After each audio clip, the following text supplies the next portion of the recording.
কালভাটাও তো মনে করেন পানি জমে না, পানি নেমে থাকে না নদীতে। এই রাস্তাটা ওই প্রস্তাবে ছিল। আমার হসপিটালে যাইতে হয় না, গরিবের অনেক সুবিধা, ধরুন গাড়ি ঘোড়া বা রাস্তা। উন্মুক্ত বাজেটে আমার ইউনিয়নের সকল শ্রেণীর লোক উপস্থিত থাকে।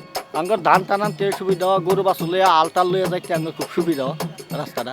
চলুন আমরা সকালে হাতে হাত রেখে প্রতিজ্ঞা করি, বাসি পচা খাবার আর কখনো খাবো না।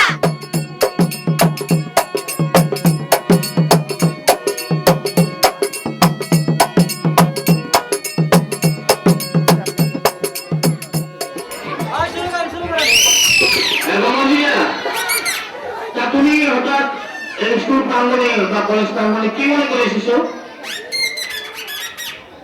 হাত ধোয়া দিবস উপলক্ষে ও অনুষ্ঠান হবে, তুমি আনন্দ দিয়েছো, তুমি নাচ করতে পারো, তাহলে একটু নাচ দেখাবো আমাকে দেখি। হ্যাঁ,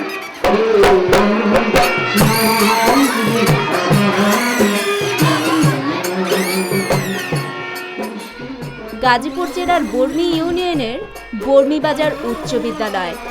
এই বিদ্যালয়ের হাসিমাখা প্রাণোচ্ছল শিশুরা উপভোগ করছে পুতুল নাচ। কি রে পারবি, তোর বাচ্চাটা এমন করে কাঁদে কেন? কোনো ওষুধ করেনি তো? ডাক্তার দেখিয়েছিস? জানি না বুঝি কি খেয়েছে আমার লালে, ডাক্তার তো দেখিয়েছি কিন্তু পেটের সমস্যাটা যাচ্ছে না। এভাবে শিশুরা বিভিন্ন স্বাস্থ্য বার্তা জেনে হয়ে উঠেছে স্বাস্থ্য সচেতন। এদের অনেকেই বিদ্যালয়ে এবং তাদের পরিবারের সদস্যদের মাঝে এখন স্বাস্থ্য বার্তা পৌঁছে দেওয়ার কাজ করছে।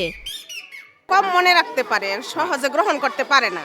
এর একটা অভিনয়ের মাধ্যমে, একটা নাটকের মাধ্যমে, একটা নাচের মাধ্যমে যদি তারা শিখে, তাহলে ওইটা তারা বেশি কার্যকর হয় তাদের জন্য এবং ওইটা মনে রাখতে পারে তারা। পুতুল নাচের মাধ্যমে শিশুরা সহজে শিখতে পারে হাত ধোয়া, পুষ্টিকর খাবার গ্রহণ সহ স্বাস্থ্যমান উন্নয়নের নানা ধরনের কথা। আমার নাম চাঁদনি আক্তার শেফালি, পঞ্চম শ্রেণীতে পড়ি। এখান থেকে আমি শিখেছি খাবার আগে সাবান দিয়ে হাত ধোয়া, স্বাস্থ্যসম্মত পায়খানা ব্যবহার করা, হাত কবজি পর্যন্ত ধোয়া সাবান দিয়ে, আর পানি দিয়ে 7 বার ধোয়া হাত। আমি আমার বন্ধুদেরকেও শিখাই। শিশুদের স্বাস্থ্য সচেতন করে তোলার জন্য বর্মি ইউনিয়ন পরিষদ স্থানীয় পর্যায়ে কর্মরত উন্নয়ন সহযোগী ও স্বেচ্ছাসেবী প্রতিষ্ঠানকে সম্পৃক্ত করে বিভিন্ন উদ্যোগ গ্রহণ করেছে। পুতুল নাচের মাধ্যমে স্বাস্থ্য বার্তা পৌঁছে দেয়া এমনই একটি উদ্যোগ। এটা থেকে আমরা এই এলাকার লোকেরা লাভবান হয়েছি। অনেক বাসা বাড়িতে স্যানিটেশন হয়ে গেছে, বাচ্চারা হাত ধোয়ার প্রোগ্রাম শিখে গেছে, প্রত্যেক ঘরেই সাবান আছে এবং লেফটিনের পাশে সাবান আছে, তারা হাত দিয়ে যায়। এগুলো আমাদের একটা লাভবানে আমরা পৌঁছে গেছি। এখন আমরা মোটামুটি লাভবান যে বাচ্চারা এই জিনিসগুলো শিখতেছে এবং বিভিন্ন পুতুল নাচের মাধ্যমে বিভিন্ন গ্রামে বিভিন্ন ওয়ার্ডে আমরা এটা পুতুল নাচের মাধ্যমে তাদেরকে শিখাইতেছি। বাংলাদেশের তৃণমূল পর্যায়ের জনগণের নানামুখী উন্নয়নের লক্ষ্যকে সামনে রেখে বাংলাদেশ সরকার বিশ্ব ব্যাংকের সহায়তায় বাস্তবায়ন করছে লোকাল গভর্নেন্স সাপোর্ট প্রজেক্ট।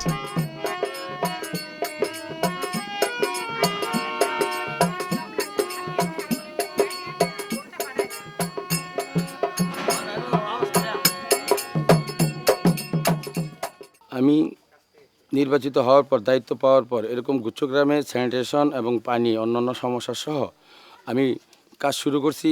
এই গুচ্ছগ্রামে 84টা বাড়িঘর, 84টা ফ্যামিলি থাকে। তাদেরকে জীবনমান উন্নয়নের জন্য পুষ্টিসহ স্বাস্থ্য এবং স্যানিটেশন আমি এসপি টাকা দিয়ে 80টা স্যানিটেশন গুচ্ছগ্রামে করে ফেলছি।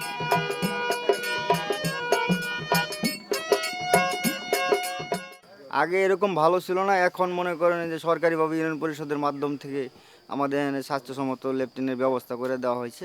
আমরা সকলেই তো গরিব, এখানে ভূমিহীন এলাকা, আমরা গোচ্ছ গ্রামের মতো সকলে একখানে বসবাস করি।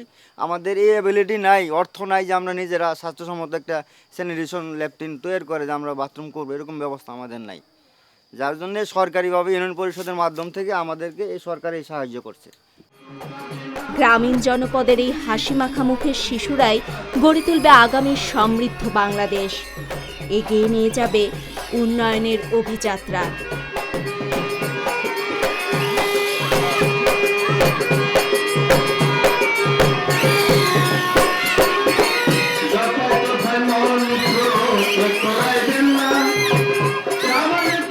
পুতুল মোদের শিখিয়েছে খাবার আগে হাত ধুতে, খোলা খাবার না খেতে।